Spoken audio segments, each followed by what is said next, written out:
नमो तस्ये भगवतो अरहतो सम्मा सम्बुद्धस्ये।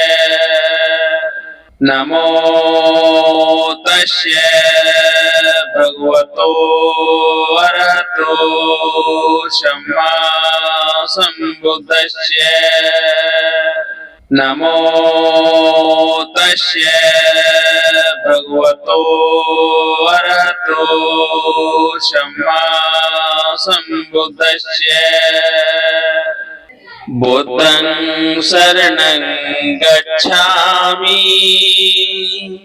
धम्मं शरणं गच्छामि संघं शरणं गच्छामि द्वितीयं बुद्धं शरणं गच्छामि द्वितीयं धम्मं शरणं गच्छामि द्वितीयं संघं शरणं गच्छामि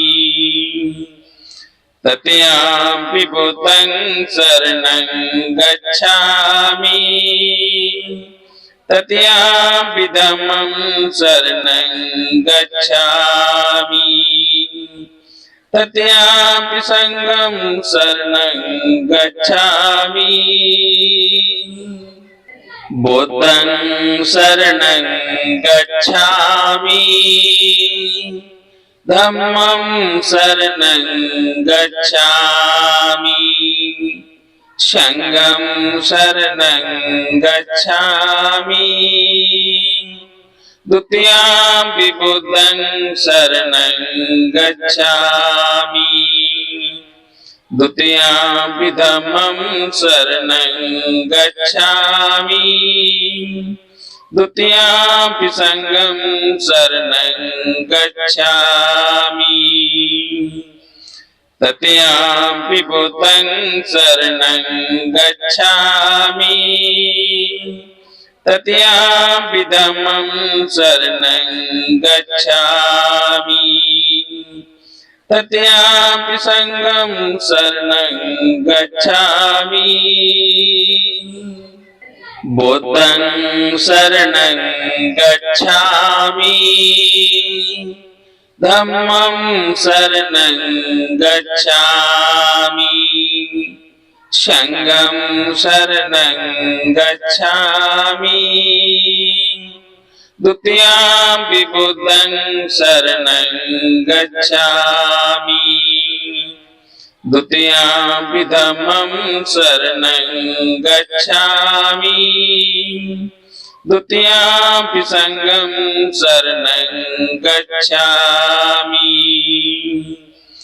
तृतीयं बुद्धं शरणं गच्छामि तृतीयं धम्मं शरणं गच्छामि तृतीयं संघं शरणं गच्छामि। बुद्धं शरणं गच्छामि धम्मं शरणं गच्छामि संघं शरणं गच्छामि द्वितीयं बुद्धं शरणं गच्छामि द्वितीयं धम्मं शरणं गच्छामि द्वितीयं संघं शरणं गच्छामि तृतीयं बुद्धं शरणं गच्छामि तृतीयं धम्मं शरणं गच्छामि तृतीयं संघं शरणं गच्छामि शरणं गच्छामि तृतीयं बुद्धं शरणं गच्छामि तृतीयं धम्मं शरणं गच्छामि तृतीयं संघं शरणं गच्छामि नमो तस्से भगवतो अरहतो सम्मा संबुद्धस्से नमो तस्से भगवतो अरहतो सम्मा संबुद्धस्से नमो तस्से भगवतो अरहतो सम्मा संबुद्धस्से नमो तस्से भगवतो अरहतो सम्मा संबुद्धस्से नमो तस्से भगवतो अरहतो सम्मा संबुद्धस्से नमो तस्से भगवतो अरहतो सम्मा संबुद्धस्से बुद्धं नमामि बुद्धं नमामि धम्मं नमामि धम्मं नमामि संघं नमामि। संघं नमामि।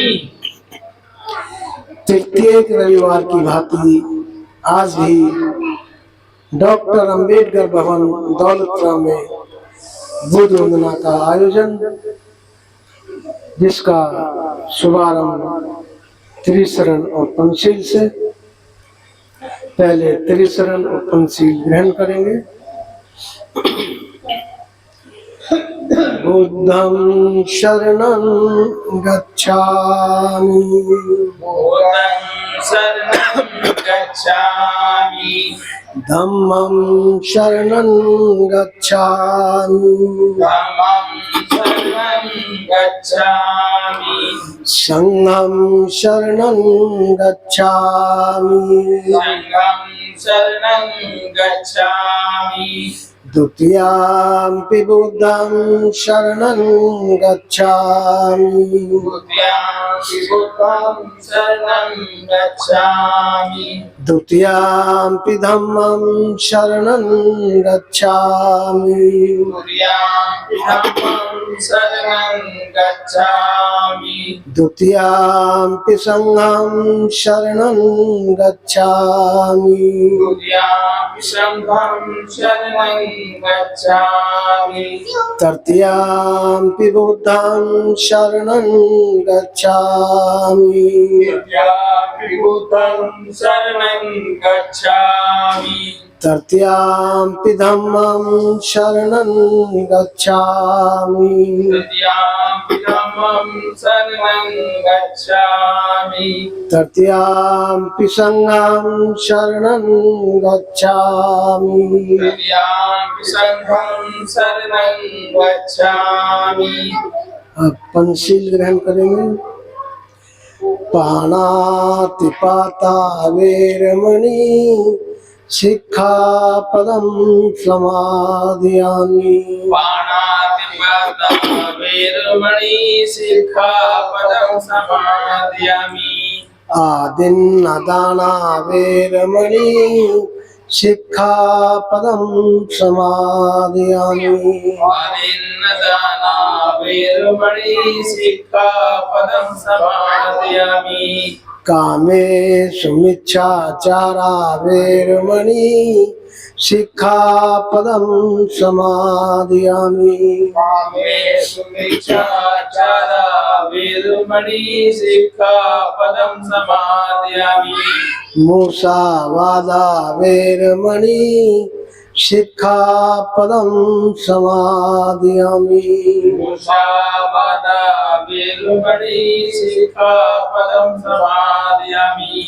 सुरा मेरय मज्ज पदामुत्थाना वेरमणि शिक्षापदं समादयामि मेरे मध्य पमानिठाना वेरमणि शिक्षापदं समादयामि पंचशील संपूर्ण।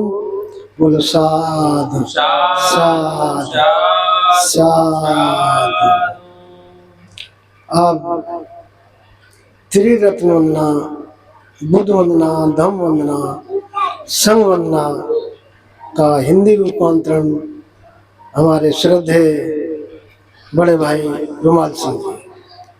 बुद्ध वंदना इति पिसो भगवा अरहं सम्मा संबुद्धो विचारण संपन्नो सुगतो लोको बिंदु अनुत्तरो परिसद्धम सारथी सतथा देव मनुष्यम बुद्धो भगवाते।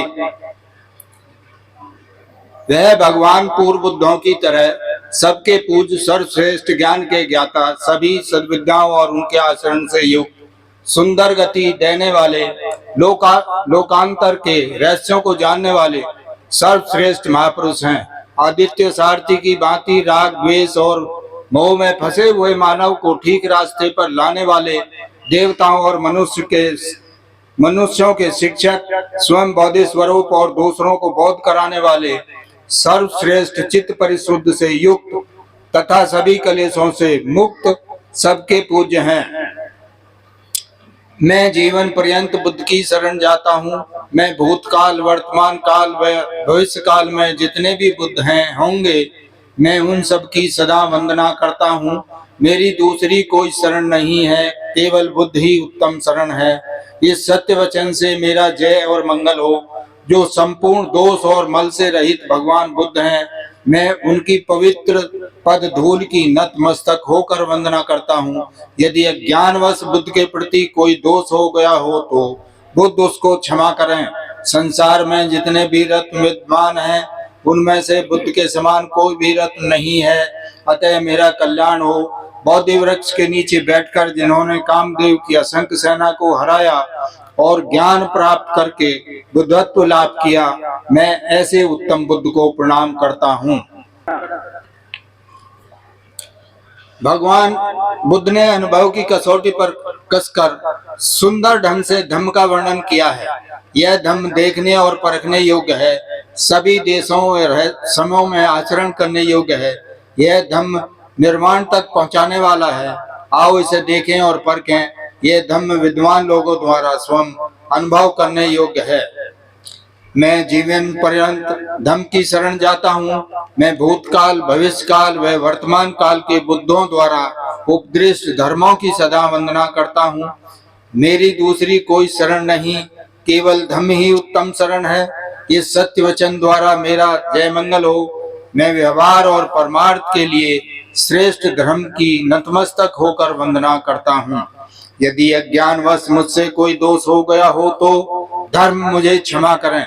संसार में जितने भी रत्न विद्यमान हैं, धर्म रत्न के समान कोई दूसरा रत्न नहीं है। इस सत्य वचन से मेरा कल्याण हो। 8 अंगों वाला यह धम्म मानव के लिए श्रेष्ठ और आचरणीय है। ऐसे मोक्षदायी धम्म को मैं प्रणाम करता हूँ। संग वंदना। भगवान का श्रावक संग सुमार्ग पर चलने वाला है, सीधे मार्ग पर चलने वाला है, न्याय सत्य ज्ञान के मार्ग पर चलने वाला है तथा सोच विचार कर उचित मार्ग पर चलने वाला है। यह संग 4 युगलों और 8 पुरुष पदगलों से युक्त है। यह आमंत्रित करने योग्य है, पाहुन अतिथि बनाने योग्य है, दान देने योग्य है और हाथ जोड़कर वंदना करने योग्य है। ऐसे संग लोक के लिए सर्वोत्तम पुण्य क्षेत्र है। मैं जीवन पर्यंत ऐसे संघ की शरण जाता हूँ जो भूतकाल, भविष्य काल तथा वर्तमान काल में जो बुद्ध शिष्य संघ हैं, मैं उन सब की वंदना करता हूँ। मेरी दूसरी कोई शरण नहीं है, केवल संघ ही मेरी उत्तम शरण है। इस सत्य वचन से मेरा जय मंगल कल्याण हो। मैं मन, वाणी और कर्म से पवित्र संघ की नतमस्तक होकर वंदना करता हूँ। यदि अज्ञानवश संघ के प्रति मुझसे कोई दोष हुआ हो तो संघ उसको क्षमा करें। संसार में जो भी रत्न विद्यमान है, संघ के समान कोई भी रत्न नहीं है। अतः मेरा कल्याण हो। संघ विशुद्धि दक्षिणा देने योग्य है। अनेक प्रकार के गुणों से युक्त संघ को मैं प्रणाम करता हूँ। साधु साधु साधु। अभी हमने त्रिरत्न वंदना, बुद्ध वंदना, धम्म वंदना, संघ वंदना का हिंदी में पठन किया। श्रद्धेय रुमाल सिंह जी ने बहुत बहुत साधुवाद। जैसा कि हम इस कार्यक्रम में तथागत गौतम बुद्ध के धम्म ग्रंथ धम्म पद के एक पाठ का वाचन करते हैं। वरिष्ठ अधिवक्ता एडवोकेट जयसिंह जी से अनुरोध है कि वो उसका वाचन करें। श्रद्धेय एडवोकेट जयसिंह जी। सभी को नमो बुद्धाय, जय भीम। उपस्थित सभी उपासक उपासिकाओं, साधकों और आज धम्मपद के 121वें अध्याय बुराई छोटी ही क्यों ना हो उसे हल्का न समझे।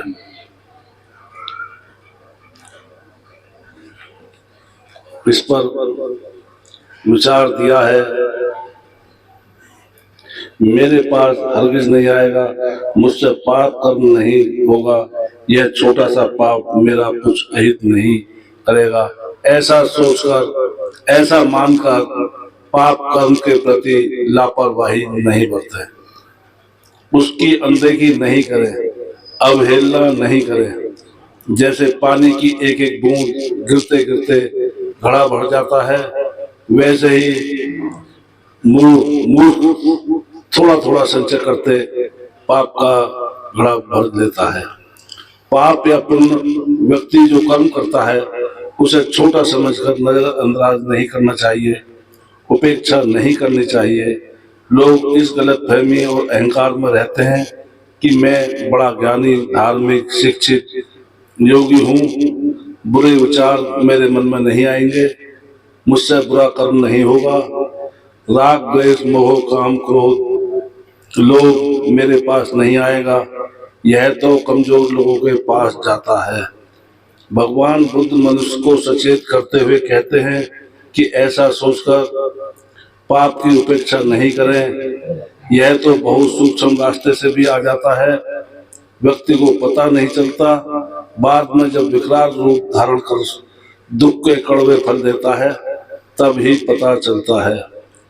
बुराई के प्रति व्यक्ति की यह लापरवाही, गलतफहमी, बेफिक्री ही बुराई को अंदर आने और अंदर आकर अमर बेल की तरह क्रूरता से फैलने का मौका देती है।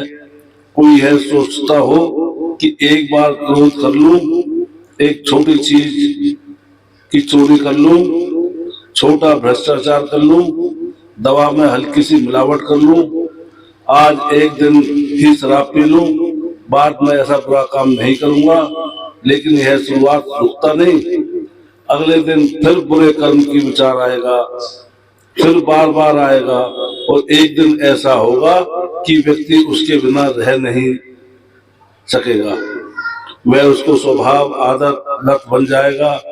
एक छोटी सी चिंगारी की अवहेलना करने पर हरा भरा पूरा जंगल जलकर राख हो सकता है। अतः व्यक्ति को अपने मन, वाणी और शरीर के कर्मों के प्रति सजग रहना चाहिए, अच्छे कर्म करने चाहिए। संत कबीर कहते हैं, होशियार रहना रे नगर में चोर आएगा, जागृत रहना रे नगर में चोर आएगा। अतः जागते रहो, उजियारा कायम रखो, असावधानी में मत रहो, क्योंकि एक एक बूंद से जैसे घड़ा भर जाता है वैसे ही छोटे छोटे बुरे कर्मों से व्यक्ति बुराई से भर जाता है। अच्छा, अगला है अच्छाई छोटी से क्यों न हो उसे हल्का ना समझे। पहले बुराई पर दिया है, अब अच्छाई पर दिया है। आप लोग कहें तो मैं इस चैप्टर को भी अभी आपके सामने प्रस्तुत करता हूँ। अध्याय 122 है, इसमें अच्छाई छोटी क्यों न हो उसे हल्का ना समझे। मैं मुझसे पुण्य कर्म नहीं हो पाएगा, मैं तो सक्षम और समर्थ नहीं हूँ, इस थोड़ी सी भलाई से मुझे क्या लाभ होगा, ऐसा सोचकर पुण्य की अवहेलना ना करें। ऐसा मानकर निराश न हो। जैसे पानी की एक एक बूंद गिरते गिरते घड़ा भर जाता है, वैसे ही धैर्यशाली मनुष्य थोड़ा थोड़ा पुण्य का संचय करते करते पुण्य का खजाना भर लेता है।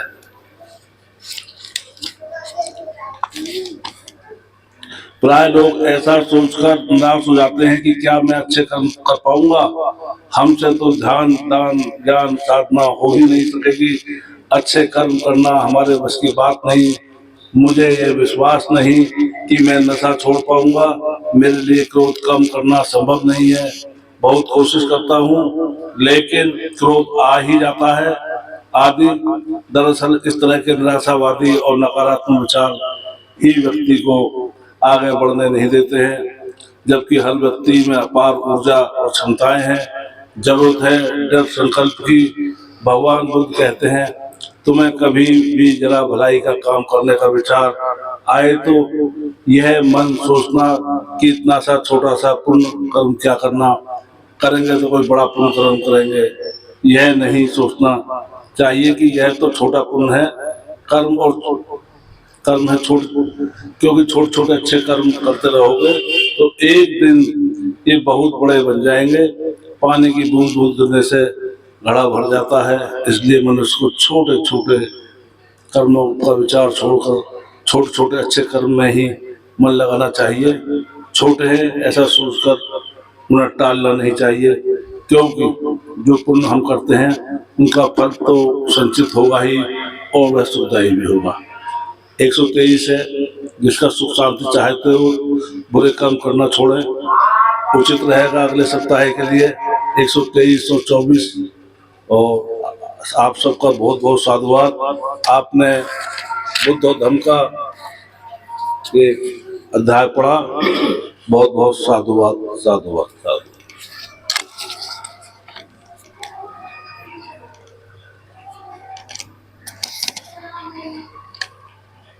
बहुत बहुत साधुवाद हमारे वरिष्ठ अधिवक्ता एडवोकेट जयसिंह जी का, जिन्होंने तथागत गौतम बुद्ध के धम्म ग्रंथ धम्मपद के एक पाठ का वाचन किया, जिसमें बतलाया गया कि छोटे से छोटा अच्छा कार्य अगर हम कर सकते हैं तो करना चाहिए, और छोटी से छोटी बुरी बातें या पाप कर्म कितना ही भी छोटा हो उससे बचना चाहिए। छोटे से छोटा अच्छा कार्य करना चाहिए। बहुत बहुत साधुवाद।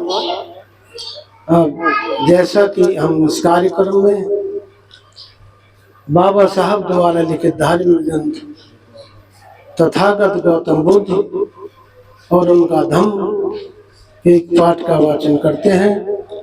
श्रद्धेय मनोज बोस जी से अनुरोध है कि उसका वाचन करें। श्रद्धेय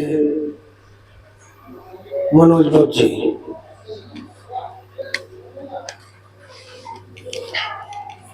नमो बुद्धाय जय भीम। नमो बुद्धाय जय भीम। नमो बुद्धाय जय भीम। नमो बुद्धाय जय भीम। नमो बुद्धाय जय भीम। नमो बुद्धाय जय भीम। धम्म तभी सद्धम्म है जब वह सिखाता है कि जिस चीज की आवश्यकता है वह प्रज्ञा है। ब्राह्मण विद्या को ही बहुत बड़ी बात समझते हैं। आदमी चाहे शीलवान हो और चाहे न हो, किंतु यदि वह विद्वान है तो उनकी दृष्टि में वह पूज्य था।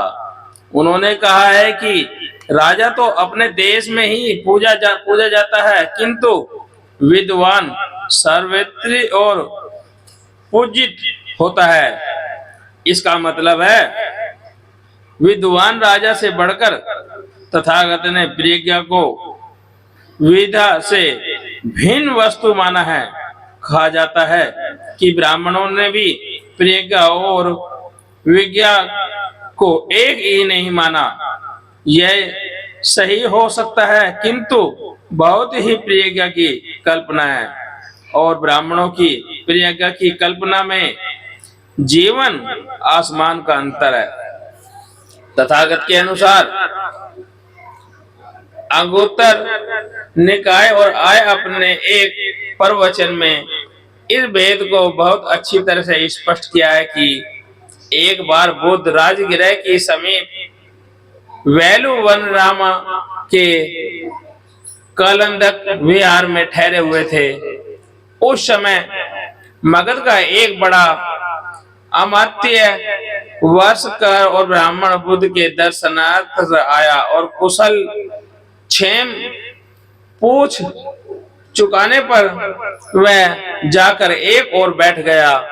एक और बैठकर वर्षाकर और ब्राह्मण ने बुद्ध से कहा, श्रमण गौतम, यदि किसी आदमी में यह 4 गुण हैं तो हम उसे विद्वान समझते हैं, बड़ा आदमी मानते हैं। कौन से हैं वे 4 गुण?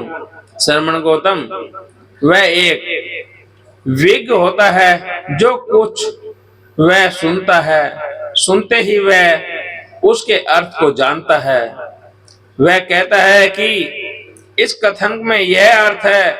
नंबर 2, उसकी स्मरण और शक्ति अच्छी होती है।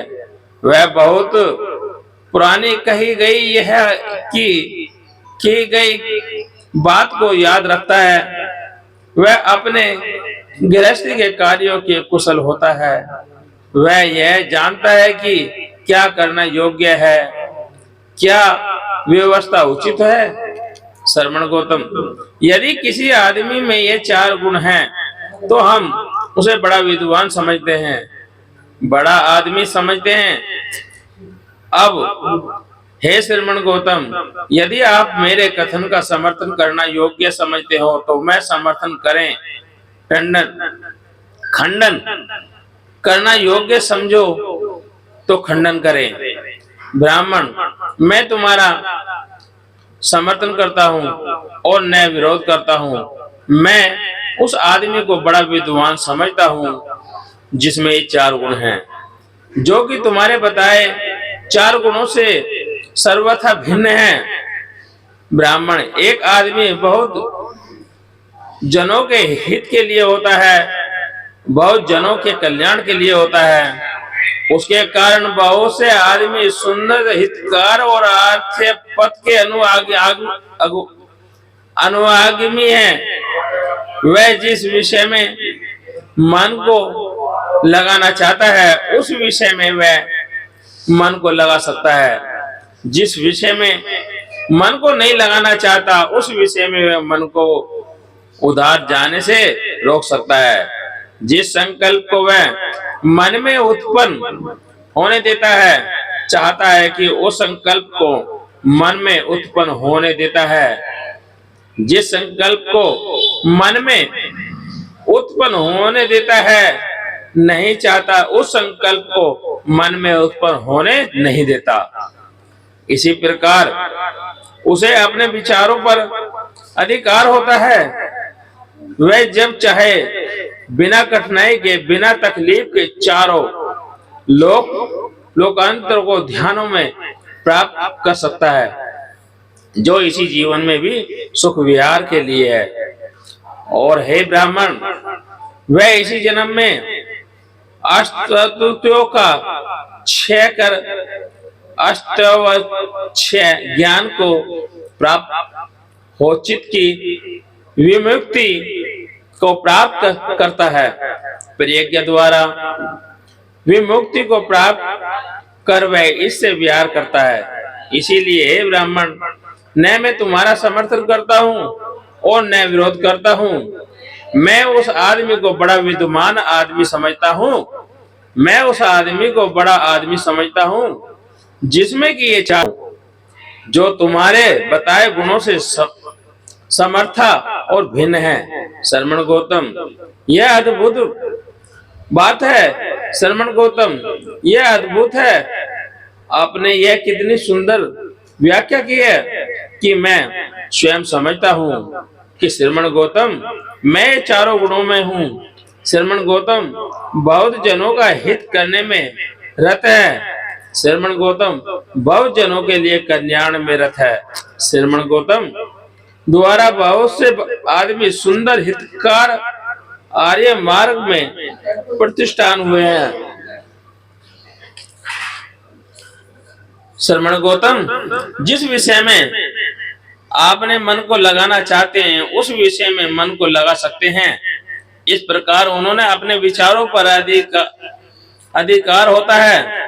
निश्चय है कि श्रमण गौतम जब चाहे बिना कठिनाई के, बिना तकलीफ के चारों ध्यानों को निश्चय से श्रमण गौतम इसी जन्म में अष्टवत्यों को क्षय कर क्षय और ज्ञान को प्राप्त हो, चित्त की विमुक्ति को प्राप्त करते हैं। प्रज्ञा द्वारा विमुक्ति को इसी प्रकार कर वह इससे व्यवहार करते हैं। यह बिल्कुल साफ शब्दों में बुद्ध द्वारा प्रतिपादित प्रज्ञा में और ब्राह्मणों द्वारा प्रतिपादित प्रज्ञा में भेद स्पष्ट कर दिया गया है। यहाँ यह भी स्पष्ट हो गया है कि बुद्ध वेदा की उपेक्षा प्रज्ञा को क्यों अधिक महत्व देते हैं। साधु साधु साधु। बहुत बहुत साधुवाद हमारे धम्मोपासक श्रद्धेय मनोज बोध जी का, जिन्होंने बाबा साहब द्वारा लिखित धार्मिक ग्रंथ तथागत गौतम बुद्ध और उनका धम्म एक पाठ का वाचन किया। बहुत बहुत साधुवाद। समय समय पर बहुत से संत हुए जिन्होंने समाज में गैर बराबरी का विरोध किया, समानता के पक्षधर रहे। उन्हीं में से एक हुए संत कबीरदास जी, जिनका जीवन परिचय हमारे वरिष्ठ समाज सेवी बड़े भाई श्रद्धेय आर कृष्ण द्वारा किया जाएगा। श्रद्धेय आर कृष्ण जी।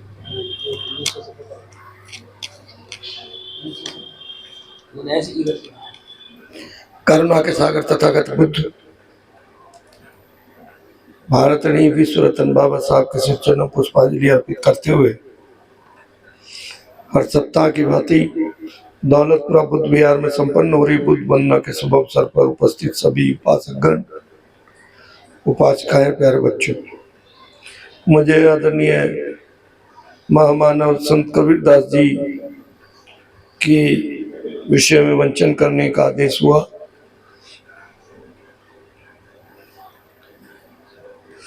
सैकड़ों सालों में संत कबीरदास जैसा कोई एक महापुरुष ही धरती पर जन्म लेता है।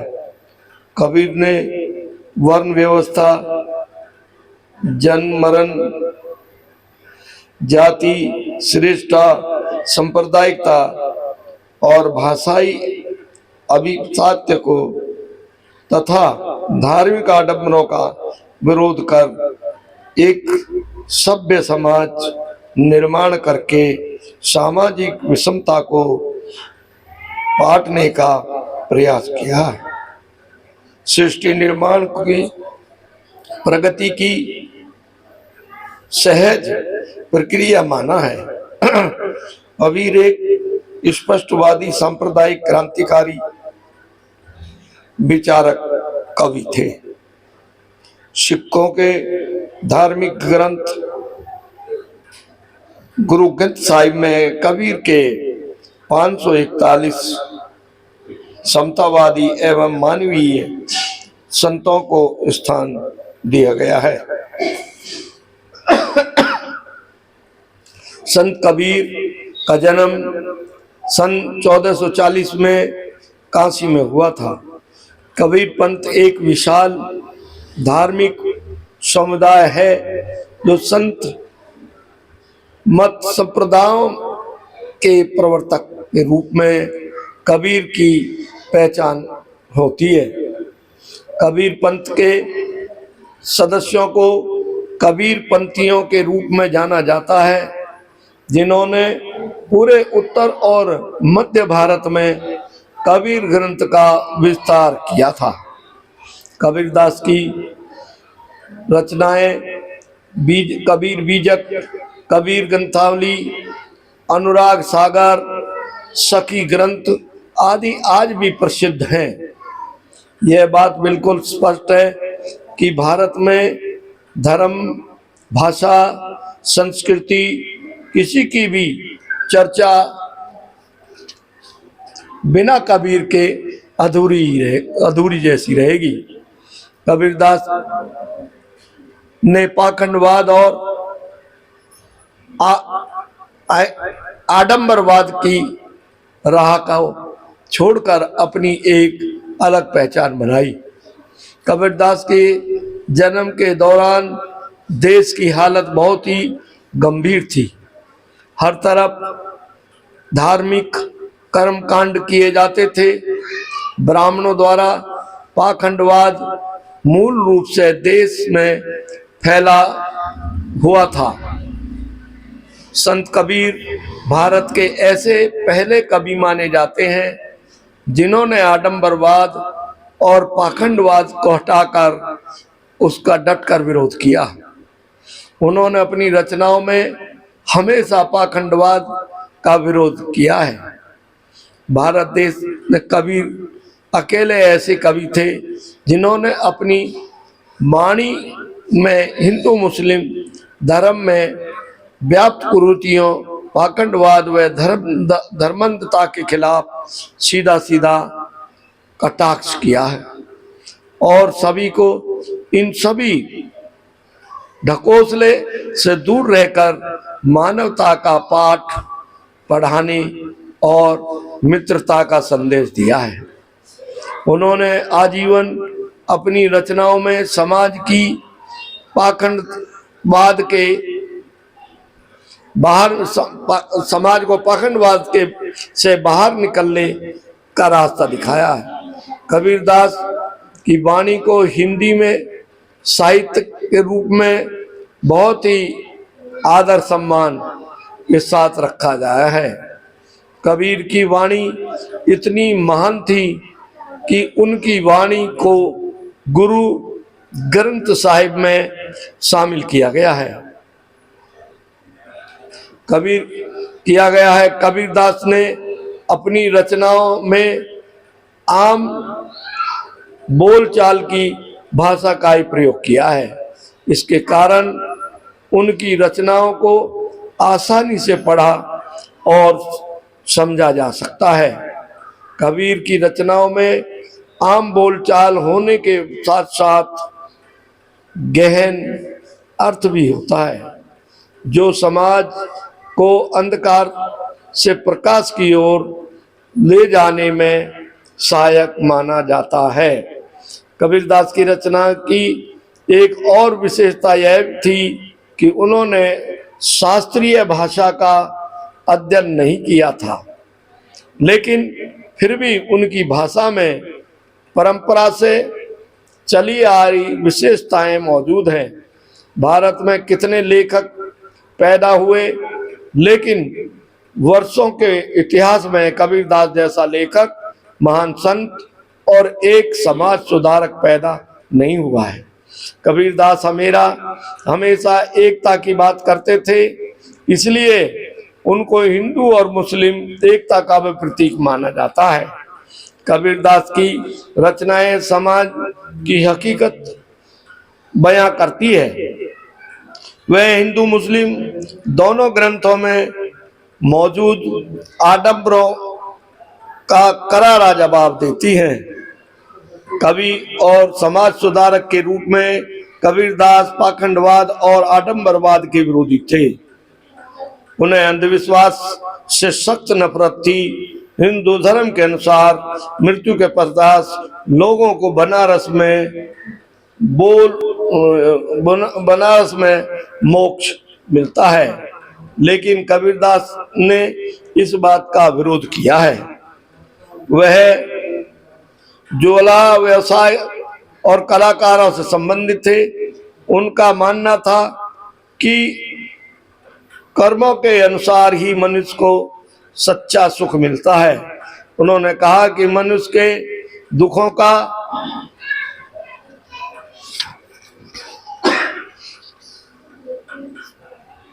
कारण अत्यधिक इच्छाएं हैं।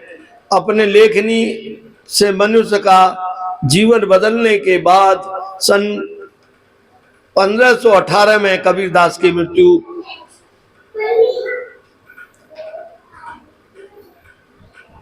मनहर में हो गई। कबीरदास की रचनाएं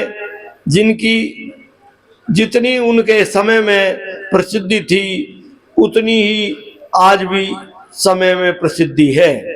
उन्होंने हिंदू मुस्लिम धर्म में मौजूद पाखंडवाद और आडंबरवाद और अंधविश्वास की सच्चाई दिखाकर समाज को सच्चाई के रास्ते पर चलना सिखाया है। और दुख की बात तो यह है कि कबीरदास द्वारा बताए गए मार्ग पर हम आज भी नहीं चल पाए हैं। साधु साधु साधु। इतने कबीरदास के संबंध में जो पाठन का आदेश हुआ मैंने पठन किया। जय भीम, नमो बुद्धाय, साधु साधु साधु। लो सर।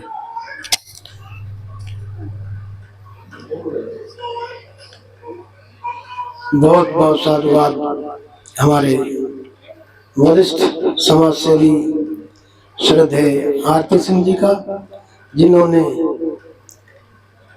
महान संत कबीरदास जी के जीवन परिचय पर प्रकाश डाला।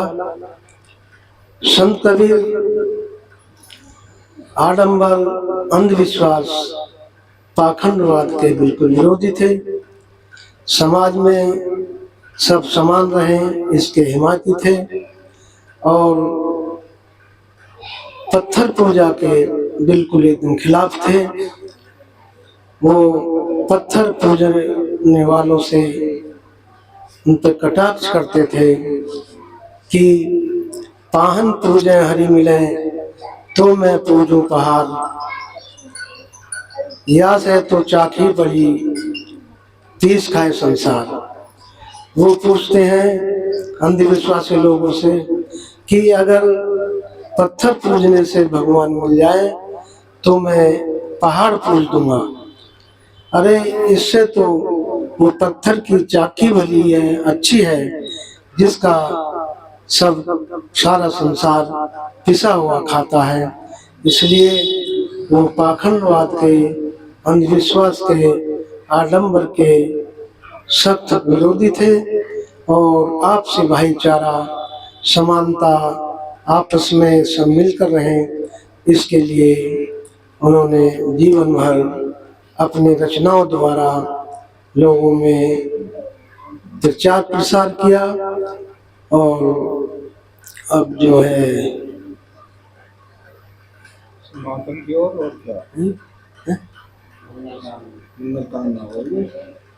अब मंगल कामना सभ्य सत्ता के पश्चात कार्यक्रम का समापन हुआ। आज की बुद्ध वंदना का आयोजन वरिष्ठ अधिवक्ता एडवोकेट जयसिंह जी के परिवार द्वारा किया जा रहा है। बहुत बहुत साधुवाद। अगले रविवार 21 जून को बुद्ध वंदना का आयोजन हमारे वरिष्ठ समाज सेवी श्रद्धेय रूपचंद भारती जी के परिवार द्वारा किया जाएगा। उनका भी बहुत बहुत साधुवाद। अब मंगल कामना श्रद्धेय एडवोकेट जयसिंह जी। मैं मंगल कामना से पूर्व भीम वंदना भी आपके सामने प्रस्तुत करता हूँ। आप लोग भी मेरा साथ दें।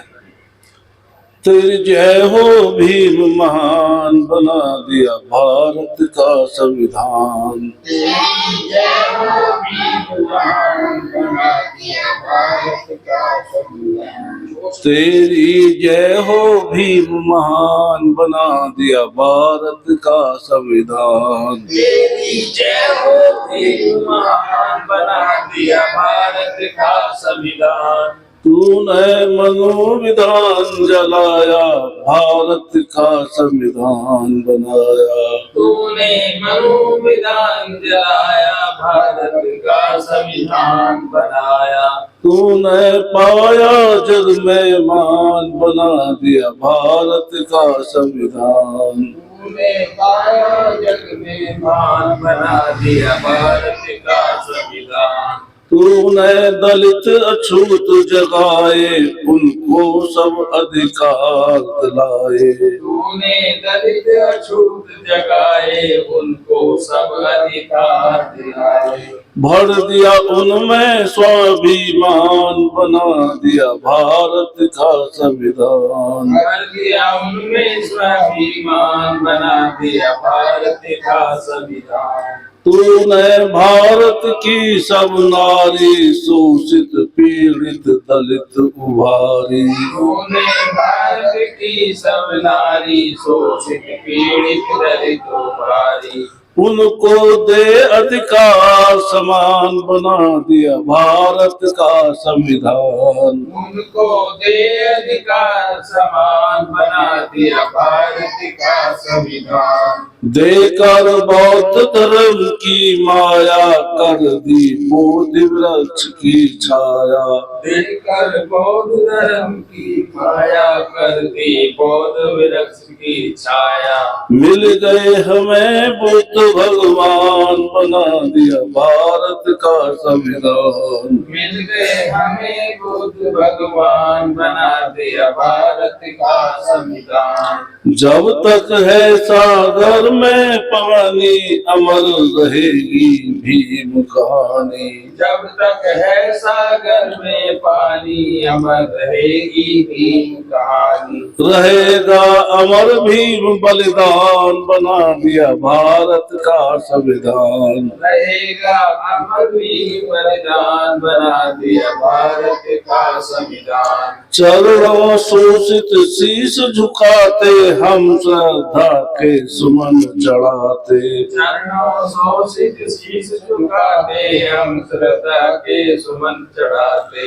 करती प्रेम लता गुणगान, बना दिया भारत का संविधान। करते सब बहुजन गुणगान, बना दिया भारत का संविधान। तेरी जय हो भीम महान, बना दिया भारत का संविधान। तेरी जय हो भीम महान, बना दिया भारत का संविधान। इसी क्रम में मंगल कामना वंदना भी आपके साथ, आप लोग मेरा साथ दें। तेरा मंगल मेरा मंगल, सबका मंगल होए रे।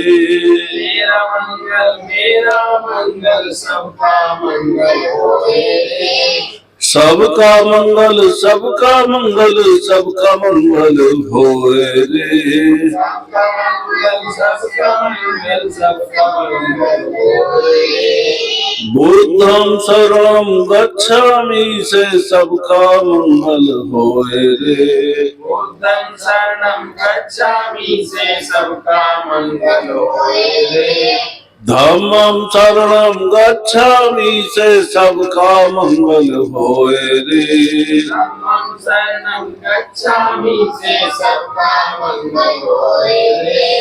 संघं शरणं गच्छामि, से सबका मंगल होए रे। संघं शरणं गच्छामि, से सबका मंगल होए रे। पंचशील के पालन से सबका मंगल होए रे। पंचशील के पालन से सबका मंगल होए रे। तेरा मंगल मेरा मंगल, सबका मंगल होए रे। तेरा मंगल सबका मंगल होए रे। सबका मंगल सबका मंगल, सबका मंगल होए रे। सबका मंगल सबका मंगल, सबका मंगल होए रे। काम क्रोध मद लोभ मोह के त्यागन से सबका मंगल होए रे। काम और त्यागन के सबका मंगल होए रे। प्रज्ञाशील समाधि से सबका मंगल होए रे। प्रज्ञाशील समाधि से सबका मंगल होए रे। तेरा मंगल मेरा मंगल, सबका मंगल होए रे। तेरा मंगल मेरा मंगल, सबका मंगल होए रे। माता पिता की सेवा से सबका मंगल होए रे। माता पिता की सेवा से सबका मंगल होए रे। परमारथ शांति कर्म से सबका मंगल होए रे। परमारथ को शांति कर्म से सबका मंगल होए रे। जल के प्राणी, थल के प्राणी और गगन के सारे प्राणी सबका मंगल होए रे। जल के प्राणी, थल के प्राणी और गगन के सारे प्राणी सबका मंगल होए रे। सबका मंगल, सबका मंगल, सबका मंगल होए रे। सबका मंगल, सबका मंगल, सबका मंगल होए रे। तेरा मंगल मेरा मंगल सबका मंगल होए रे। तेरा मंगल, सबका मंगल होए रे। भवतु सब मंगलम साधु साधु साधु।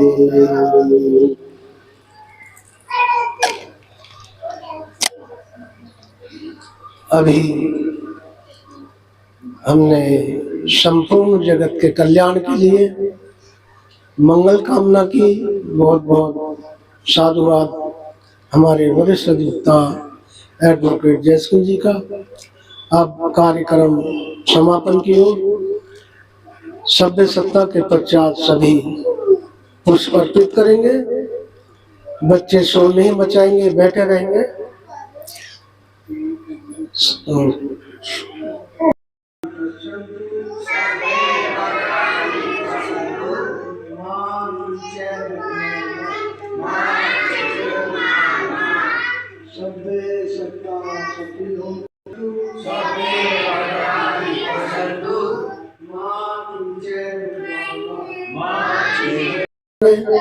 शोर कोई नहीं मचाएगा, बच्चे बैठे रहेंगे।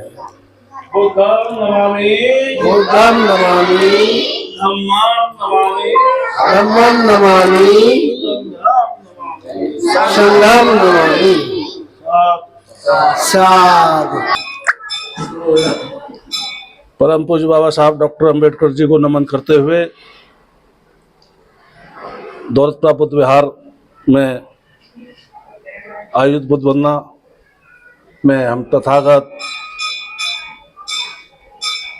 भगवान गौतम बुद्ध के विचारों का अनुसरण करते हुए उपस्थित सभी उपासक उपासिकाओं, हर रविवार की भांति हम लोग यहाँ मानव कल्याण के लिए, समाज कल्याण के लिए, राष्ट्र निर्माण के लिए और राष्ट्र कल्याण के लिए, सभी के कल्याण के लिए बुद्ध वंदना करते हैं।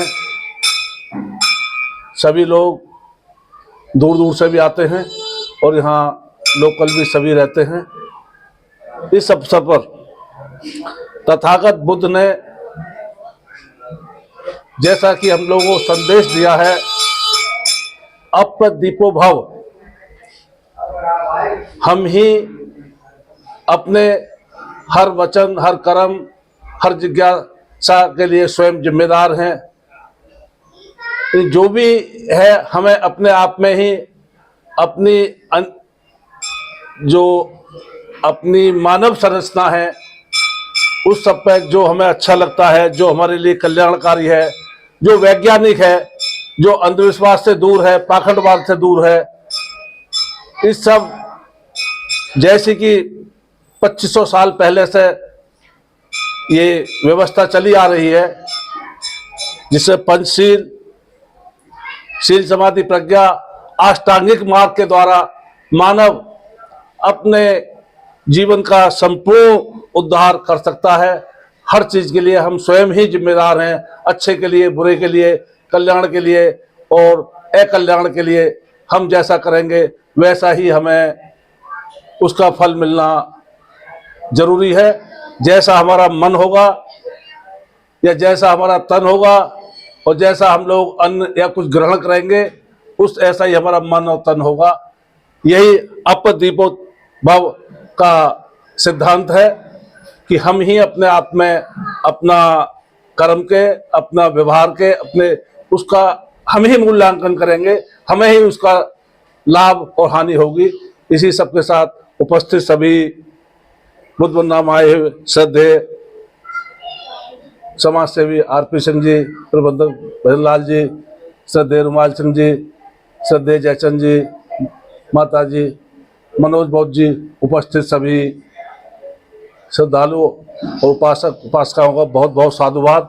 आप लोगों पर सब पर तथागत की कृपा बनी रहे, सबका कल्याण हो, सबका मंगल हो। बहुत बहुत साधुवाद, साधु साधु। गौतम बुद्ध की करुणा हो, गौतम बुद्ध की करना हो, गौतम बुद्ध की करुणा हो, करना हो, करना हो, गौतम बुद्ध की करुणा हो, करना हो, करना हो। साधु। नमो तस्य भगवतो अरहतो सम्मा संबुद्धस्य